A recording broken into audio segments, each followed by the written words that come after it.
So Sony is in financial troubles again, and it looks like it might not be getting better.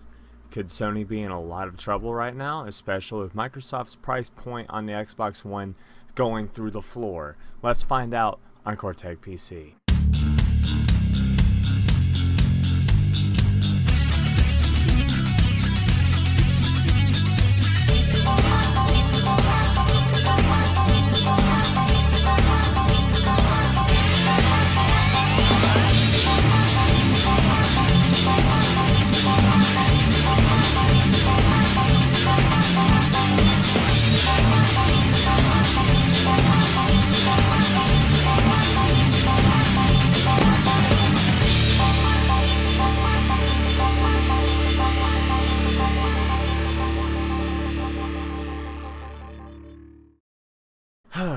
Sony. What in the world is going on with you guys? Come on, seriously? I have a lot of theories here, and a lot of stuff is starting to fall together, which could be spelling Sony might be coming full circle by very slowly eroding. Which I don't like the concept, by the way, because I actually like Sony. Sony has done a lot of good things. I mean, without Sony, we wouldn't have had a lot of titles like Final Fantasy. We wouldn't have had Ratchet and Clank. We wouldn't have had a lot of fun game titles, okay? But there are a lot of things that have gone wrong in recent times with Sony. For example, my personal views about the Sony thing starting to go very, very wrong. As of 2011, I'll start with my personal woes I've had with Sony. Alright. Since 2011, I bought what was called a PlayStation Go, a PSP Go, which, it should be somewhere over here. Yeah. Yeah, this. Okay? What the fuck? What the fuck, Sony? All the controls? Thing turns on. Yeah, all the controls are in the wrong place. How am I supposed to use this little nub right here to play video games? Really? I paid over $100 for this thing. I wanted a decent PSP. Now, let's compound this problem, shall we? I bought this around the same time I bought myself a PlayStation 3, and now I have two because my cousin gave me his broken one, so I just got to replace the Blu-ray drive, and I'll have two working PlayStation 3s. Anyway, I bought this less than a week later, and by the way, there's a design flaw I will cover in just a second. PlayStation Network went down. You guys remember that whole debacle in 2011 when I think it was a month that people could not go on PlayStation Network and people were extremely pissed about it? Yeah, drawback to this thing, downloadable content only. There's no UMD drive anywhere on this thing to where any kind of games I wanted, I couldn't have. I had two games on here. I had, what the hell was on here? I had, Little Big Planet, and I think it was Need for Speed Underground something Dark Side. Anyway, two games for a month on a portable console. Right? I had since bought a 3DS, which you can see back here. It's pretty much always back here. And, okay, so let's see. Sony PlayStation Network went down around the same time I got a PS3 because I figured that I'd get a PS3 and maybe for a decent price since network is down and you can't do anything right with it. So, okay, I paid like $190 or something, $200 at a GameStop and bought myself a PlayStation 3, and it was pretty cool. I bought Demon Souls, and that was a setback because I didn't have a instruction manual for it. Anyway, neither here nor there. Alright, fast forward to when the Vita came out. Vita was a disaster. Let's be honest with ourselves. Vita is not going to survive. Sony can throw whatever they want into the Vita. It's already burned too many bridges. I don't think it's going to make it another year or so. If it's lucky, it might last 2 more years. But it's already lost a considerable amount of momentum, especially by the fact that iOS and Android platforms, including their tablets, are actually about as powerful now, and they're affordable. Which also spells trouble for Nintendo, but this is Sony's little war they're fighting right now. So what else could be going on with Sony that's causing all of these problems? Okay, let's see. The CEO that has been with Sony, the guy that's been with Sony Computer Entertainment America since 1995, so he effectively helped build the PlayStation empire. He didn't invent the PlayStation, but he basically helped create what Sony became because of the PS1, PS2, PS3, and now PS4, which is still not a proven thing yet. Here's hoping. But he decided that he's going to leave the company, which is weird because they've already lost one of the people that was behind. I think her name is. Hold on, I got a roster here. Let's see. The guy's name is Jack Tretton, and he's stepping down as CEO. To have his position replaced by a guy named Sean Layton, who is the current VP and COO of Sony Computer Entertainment International. However, let's see. Where is her name? Where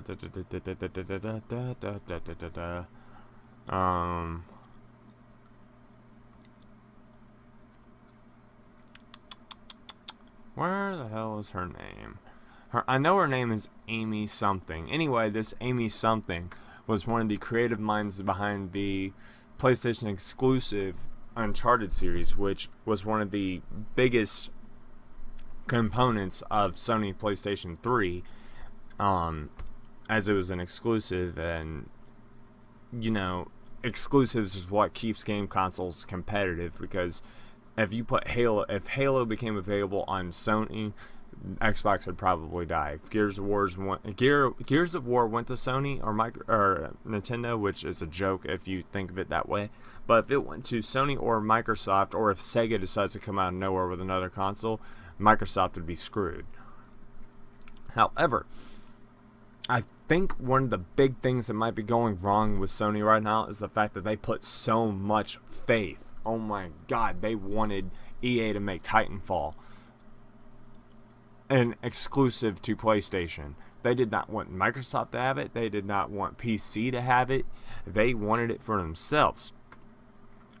And it even says, Microsoft, on the other hand, tends to favor exclusive partnerships with high-profile developers and publishers. Keep in mind that this is actually a site called Fool.com, but it's actually got some good points. I'm taking everything with a grain of salt, but it is saying that Microsoft does deal with exclusive partnerships with high-profile developers and publishers.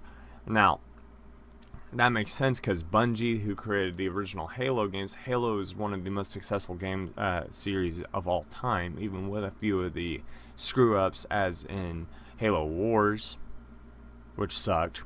Anyway, Sony had a deal with EA to secure Titanfall as an exclusive, which could be one of the defining plays in the round of console wars.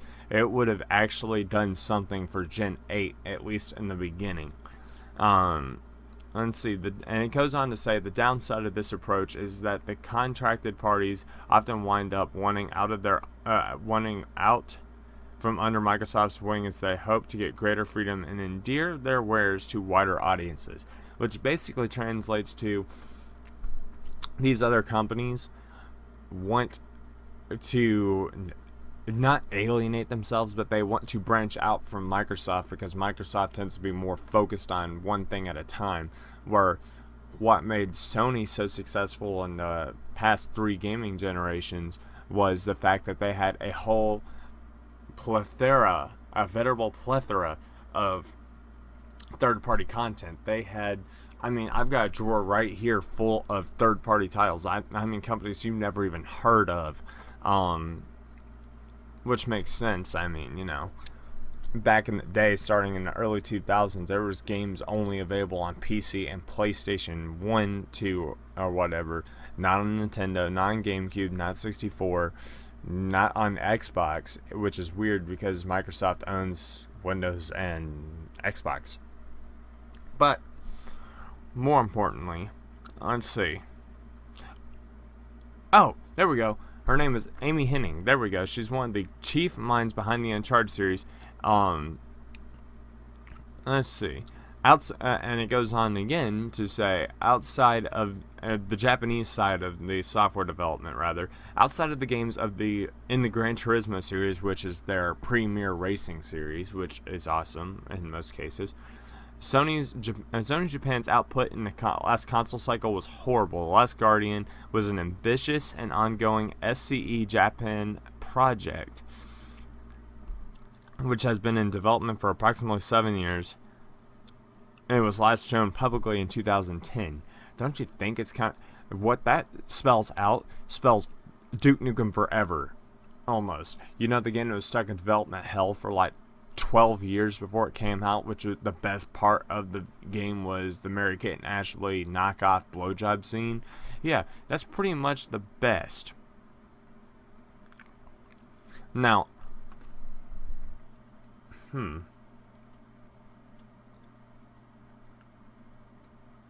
Okay, Nintendo still isn't a threat to PlayStation, but Nintendo is financially doing better for some reason, which is weird. I said years ago, like as of 09 years ago, that Microsoft had the power to release the PlayStation 4 at any point it wanted, and it just sat on PlayStation 3 the entire time. And then it come... Oh, that's another thing. Let's rewind again to 2013.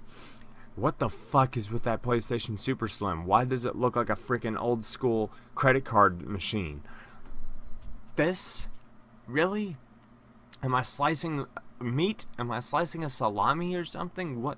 That is so bad. They cut the price down by taking away the Blu-ray drive's automated loading mechanism, which all it's going to take is one good whack on that machine and it will destroy that disc probably. You know, I know that they're more resilient than they have ever been, but I would rather put a disc in something that's going to...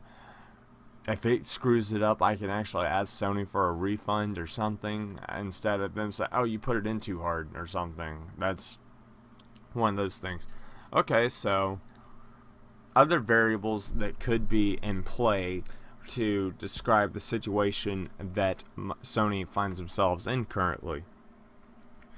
Recently, as of this video, it has been made very clear that Microsoft has decided to turn their theories around on Xbox One, or as I call it, the Xbone, but they've decided to remove the Kinect, and they've already decided to take away the DRM requirements, and they're still talking possibly making reverse compatibility with Xbox 360 games, which would be amazing.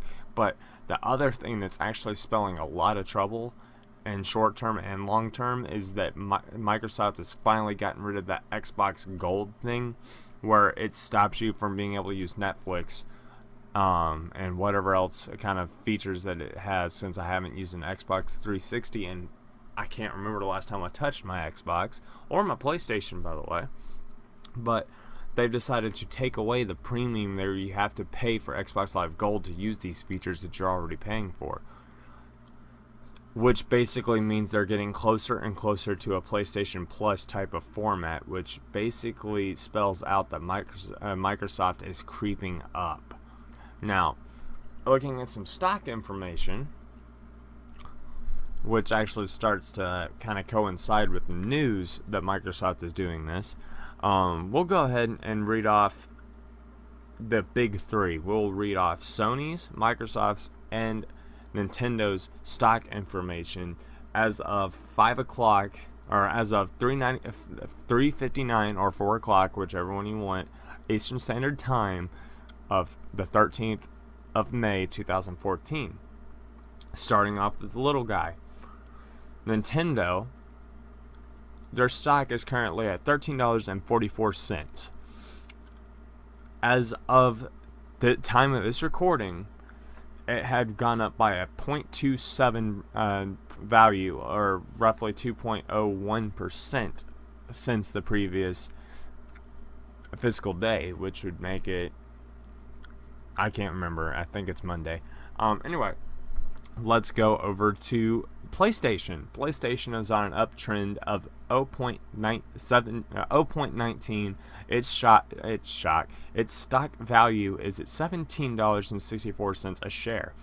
Excellent. It has gone up a total of 1.09, which means Nintendo is actually beating Sony in its stock. Even though Sony's is worth more, Nintendo's actually kind of hitting them right now for some reason. Now, let's look at Microsoft. Ever since they released this information, it's at $40.42 because, they do their own operating, so they own Windows, so they're gonna have a more valuable stock. Now, they have gone up by 0.73 points, which translates to 1.84%.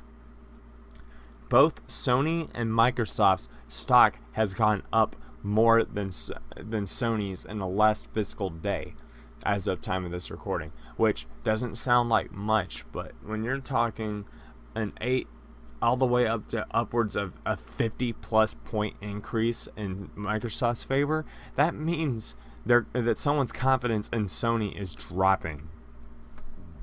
Which, excuse me, even if they're on an uptrend, since I haven't seen their more recent charts, but I will probably be watching these. And for whatever reason, EA's is also on the related ticker. And just so you guys know, EA is actually kind of getting punched in the face by losing a 0.27 point drop, or just a little over 0.75%. Which also indicates that EA is a bunch of assholes anyway, because I'm surprised they're still in business. Anyway, long story short, Sony is starting to have things go wrong for them. Now, personally, I think if companies like Sega or any other company that's had a game console before decides to come back, like everybody's hoping and praying for a Dreamcast 2 or something more advanced to come out. And I swear to you, if Sega was to come back with a console, all three big companies would be having troubles, because just the nostalgia of the Dreamcast by itself was enough to keep people interested. There's still stuff being made for Dreamcast by third parties, like people like me or you or anyone else watching this video. It's there. Okay, so let's see. What else could be going up with Sony while I'm at it? Okay. Alright, so, like I was telling you guys before, even by what I'm reading, Sony is in early console war for Gen 8, which means Microsoft and Nintendo have the opportunity to strike back. This is their chance to strike back at Sony. They have dominated.